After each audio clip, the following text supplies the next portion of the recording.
Rantingannya nggak naik ya?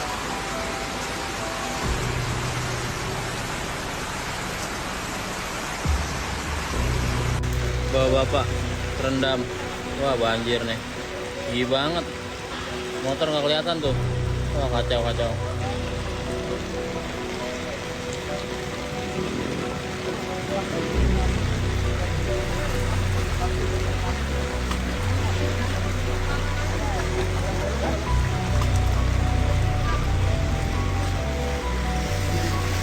Oh, ini air, ini jalan nih di bawah. Gokil. Dikit lagi loncat. Aduh, kacau. Selamat sore pemirsa, kembali bersama saya dalam laporan terkini kondisi kebencanaan di wilayah Jabodetabek. Memasuki pekan kedua di bulan Maret 2026, intensitas hujan yang ekstrim kembali memicu situasi darurat di wilayah Tangerang Raya. Sejak dini hari tadi, ribuan rumah di kota Tangerang, Kabupaten Tangerang, melingkupi hingga Tangerang Selatan, terendam banjir dengan ketinggian bervariasi, mulai dari 50 cm hingga mencapai puncaknya di angka 1,5 meter. Berdasarkan data yang dihimpun dari Pusat Pengendalian Operasi Penanggulangan Bencana atau Pusdalops BPBD, tercatat lebih dari 30 titik genangan yang hingga saat ini masih belum menunjukkan tanda-tanda surut signifikan. Hal ini diperparah dengan status siaga 1 pada beberapa pintu air utama yang mengalir melintasi wilayah Tangerang. Ini, peti ngambang nih. Kita awali laporan dari wilayah kota Tangerang. Fokus utama petugas saat ini tertuju pada Kecamatan Priuk dan Ciledug, dua wilayah yang secara topografis memang menjadi langganan banjir. Di perumahan Total Persada, Kelurahan Gembor, air dilaporkan telah memasuki pemukiman sejak pukul 2 dini hari akibat meluapnya Kali Ledug. Pompa-pompa air yang dikerahkan oleh Dinas Pekerjaan Umum dan Penataan Ruang setempat dilaporkan bekerja dengan kapasitas maksimal. Namun debit air kiriman yang tinggi membuat proses penyedotan berjalan lambat. Kondisi serupa juga terpantau di perumahan Ciledug Indah 1 dan 2. Luapan Kali Angke membuat akses utama penghubung Tangerang menuju Jakarta melalui jalur Ciledug Raya terputus total pagi ini. Kendaraan roda 2 maupun roda 4 tidak disarankan melintas, mengingat arus air yang cukup deras di permukaan jalan. Petugas dari Dinas Perhubungan telah melakukan rekayasa lalu lintas, namun kepadatan tidak terhindarkan di jalur-jalur alternatif.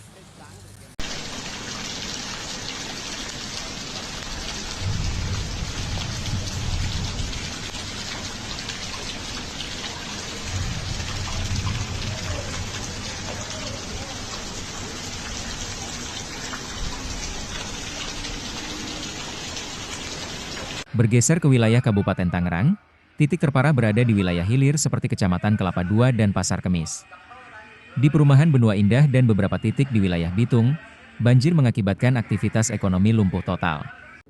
Akses keluar masuk gerbang tol Bitung sempat mengalami kendala akibat genangan di ruas jalan arteri yang mencapai 60 cm. Sementara itu, di Tangerang Selatan, kawasan Pondok Maharta dan Villa Pamulang kembali tergenang. Drainase yang tidak mampu menampung curah hujan lokal sebesar lebih dari 100 mm per hari menjadi penyebab utama. BPBD Tangerang Selatan melaporkan bahwa meskipun banjir cenderung cepat surut dibandingkan wilayah tetangganya, namun ancaman longsor di tebing-tebing pemukiman kini menjadi kewaspadaan baru, terutama di wilayah perbatasan seperti Setu dan Kademangan. Geser tuh, ganti orang lu tidak sini. Ya, pepetin.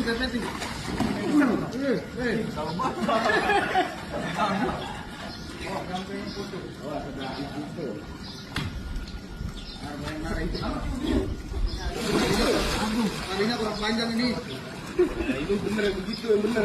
Gini banget enggak apa-apa. Tadi dulu udah apa? Mau bisa banget.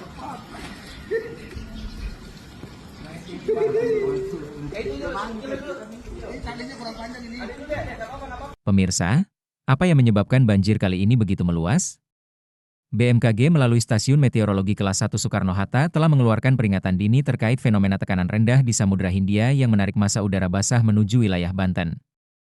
Curah hujan yang turun dalam 24 jam terakhir masuk dalam kategori sangat lebat hingga ekstrim. Selain faktor cuaca, kondisi hidrologi sungai-sungai utama seperti Sungai Cisadane juga berada dalam posisi waspada. Bendung Pasar Baru tercatat berada di level yang mengharuskan pembukaan pintu air secara bertahap untuk menjaga tekanan struktur bendungan. Hal ini tentu berdampak pada wilayah bantar sungai di hilir yang harus bersiap menerima kenaikan debit air kiriman. Pemerintah daerah melalui Dinas Lingkungan Hidup juga mencatat adanya sumbatan sampah di beberapa jembatan utama yang menghambat laju air, sebuah permasalahan klasik yang hingga kini masih menjadi tantangan besar dalam manajemen bencana di Tangerang.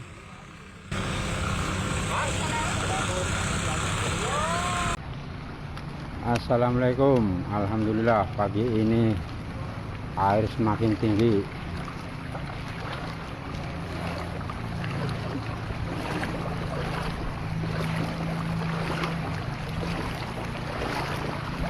Air makin. Hingga laporan ini disusun, proses evakuasi masih terus berlangsung. Fokus prioritas adalah kelompok rentan, yakni lansia, anak-anak, dan ibu hamil. BPBD bersama TNI Polri telah menyiagakan perahu karet di titik-titik krusial. Sejumlah fasilitas umum seperti masjid, gedung sekolah, dan kantor kelurahan kini telah dialihfungsikan menjadi posko pengungsian sementara. Dinas Kesehatan juga mulai mendistribusikan bantuan medis. Ancaman penyakit pasca banjir seperti infeksi saluran pernapasan, penyakit kulit, hingga leptospirosis menjadi perhatian serius.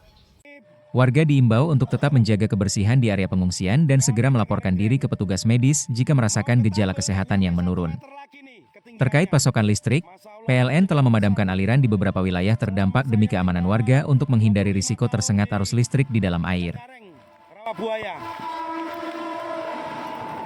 Silakan. Warga, evakuasi semua barang-barangnya. Menutup laporan ini, kami mengimbau kepada seluruh pemirsa, khususnya warga Tangerang Raya, untuk tetap waspada. Prediksi BMKG menunjukkan potensi hujan dengan intensitas sedang hingga lebat masih akan terjadi hingga 3 hari ke depan, terutama pada sore dan malam hari. Pastikan dokumen berharga telah diamankan di tempat yang tinggi dan segera lakukan evakuasi mandiri jika melihat debit air terus meningkat tanpa menunggu komando petugas. Pantau terus kanal komunikasi resmi pemerintah untuk mendapatkan update status ketinggian air secara real-time. Demikian laporan terkini mengenai banjir di wilayah Tangerang. Monitor cuaca, mewakili seluruh tim yang bertugas, mengucapkan terima kasih atas perhatian Anda. Tetap aman, tetap waspada, dan jaga keselamatan Anda serta keluarga. Sampai jumpa dalam laporan berikutnya.